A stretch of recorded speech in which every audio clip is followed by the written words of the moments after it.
Maawa na po kayo, mahal na konde. Cedric, kung ikaw ang nasa aking katayuan, ano ang iyong gagawin? Kung nasa akin po ang inyong kapangyarihan at kayamanan, ibibigay ko po kay Mr. Higgins ang kanyang bahay. Ipagagamot ko po silang buong mag-anak. At kapag malakas na sila at may kakayahan ng magtrabaho, saka ko na lang sila sisingilin sa kanilang utang.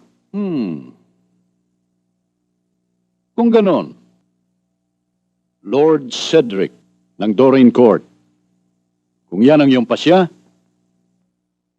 yan ang mangyayari. Lord Cedric, marami pong salamat. Mahal na konde, marami pong salamat. Lolo, maraming salamat po. Laman ngayon ng mga balita, ang biglaang pagkamatay ng veteranong aktor na si Ronaldo Valdez. Bagamat, matanda na ang nasabing aktor, ay marami pa rin ang nabigla sa nasabing pagpanaw niya. Dahil kung pagmamasdan ang mga huli niyang paglabas sa telebisyon, ay makikitang malakas pa ang matanda.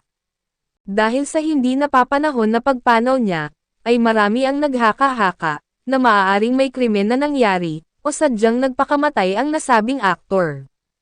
Panoorin natin hanggang sa dulo, dahil may lumabas na video, kung saan, ito di umano ang kanyang huling video, na tila baga nagpapahiwatig na siya ng pamamaalam.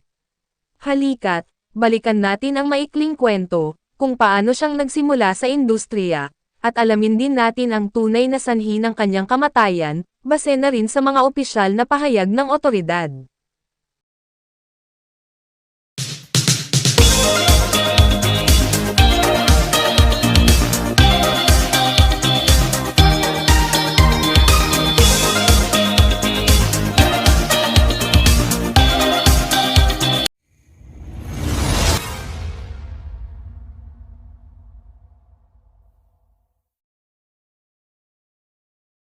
Isang paalala. Ibig ko lamang pong ipabatid sa mga taga-subaybay at manonood ng munting channel ko, na ako po ay hindi eksperto.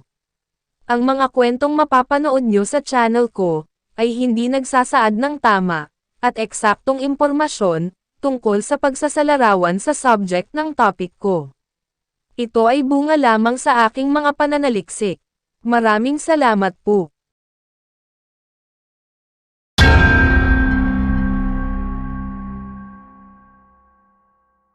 Si Ronald James Dulaca Gibbs, na mas nakilala sa kanyang screen name bilang Ronaldo Valdez, ay isang sikat at veteranong Filipino aktor sa industriya ng pelikula at telebisyon na ang kanyang karera ay tumagal ng halos 5 dekada.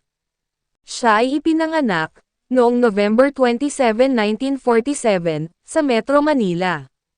Si Ronaldo Valdez, ang ama ng actor-comedian, TV host at singer na sina Jano Gibbs at Melissa Gibbs. Ang kanyang asawa ay si Maria Fe Gibbs. Kamag-anak niya, ang mga sumusunod na sikat na mga personalidad. Si Angelo Castro Jr., isang sikat at magaling na mamamahayag sa ABS-CBN noong dekada 80, ay pinsan niya. Ang maganda at sikat naman na actress, na si Liberty Ilagan, ay pinsan niya rin. Ang magaling na actor-comedian naman na si Jay Ilagan, ay pinsan rin niya. Ang isa pang veteranong aktor na si Robert Arevalo, ay pinsan niya rin. Ang dating Supreme Court Justice na si Fred Ruiz Castro noong dekada 70, ay kanyang tiyuhin. Ang magaling at sikat na actress na si Bing Loizaga, ay kanyang manugang, dahil si Bing Loizaga ay asawa ni Jano Gibbs. Ang sikat na musician at actor na si Mando C. Castro, ay pamangkin naman niya. Ang sikat na guitarist ng bandang The Don naman, na si Kenneth Ilagan, ay pamangkin rin niya. Ang magaling na director at actor naman na si Gerardo De Leon, ay kanyang biyenan. Ang dating Filipino actress at broadcast journalist naman na si June Keithley, pinsan niya sa batas.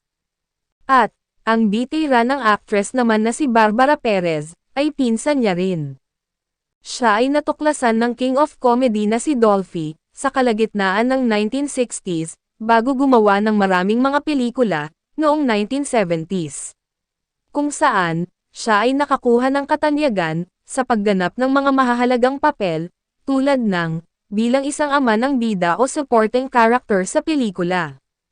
Dahil sa husay ng pagkakaganap niya sa mga ganitong klaseng papel, ay patuloy siyang napapasama sa ganitong klaseng linya, pinakakapansin-pansin, lalong-lalo na sa mga drama sa TV tulad ng Mula sa Puso, noong 1997 hanggang 1999. Ang Munting Paraiso, noong 1999 hanggang 2002. Sa Dulo ng Walang Hanggan, noong 2001 hanggang 2003. At ang romantic comedy movie na, Labs Kita, Okay Ka Lang, noong 1998. Sa mga mas batang manonood, kilala siya sa pagbibida sa mga teleserye tulad ng Los Bastardos, noong 2018 hanggang 2019. Ilan pa nga sa mga sikat na pelikulang kanyang ginawa ay ang mga sumusunod. Dalawa ang nagdalang tao sa akin, noong 1974, kasama sina Susan Roses, Boots Anselroa, at Ramil Rodriguez. Ang Kabiyak, noong 1980, kasama sina Pinky De Leon, Elizabeth Oropesa, Eddie Garcia, Dindo Fernando, at Raul Aragon. Dear Heart, noong 1981, na pinagbibidahan nina Sharon Cuneta, at Gabby Concepcion. Bunsong Kerubin, noong 1987, na pinagbibidahan ni Matet De Leon, kasama sina Aga Mulak, Susan Roses, Roderick Paulatay, Gretchen Barreto, Ramon Christopher, at Lotlot De Leon. CD, Ang Munting Prinsipe, noong 1996, na pinagbibidahan ni Tom Taus, kasama sina Jacqueline Jose, at Mark Hill. At Armadong Judas, noong 1998, na pinagbibidahan nina Ian De Leon, at Jessa Zaragoza. Isa si Ronaldo Valdez, sa iilang artista na nanalo ng 4 na major awards sa Pilipinas, dahil sa parehong obra.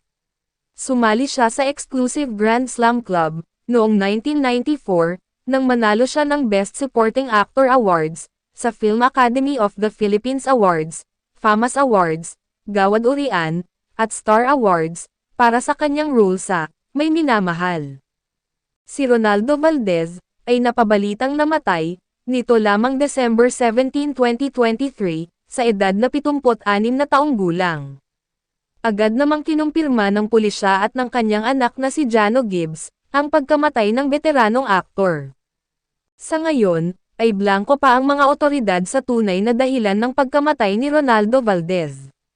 At sinabayan na rin ng pakikusap ng mga kamag-anak ng namayapa, na wag nang maggawa-gawa pa ng anumang kwento tungkol sa dahilan ng pagkamatay ng kanilang mahal sa buhay. Igalang na lamang muna natin, habang gumugulong pa ang investigasyon. Marami kasi ang naglabas ang mga balita at haka-haka, na si Ronaldo Valdez, ay nagpakamatay di umano. Sa ngayon, ay hayaan na lamang muna natin na gamulong ang investigasyon, at igalang na muna natin ang pagdadalamati ng pamilya.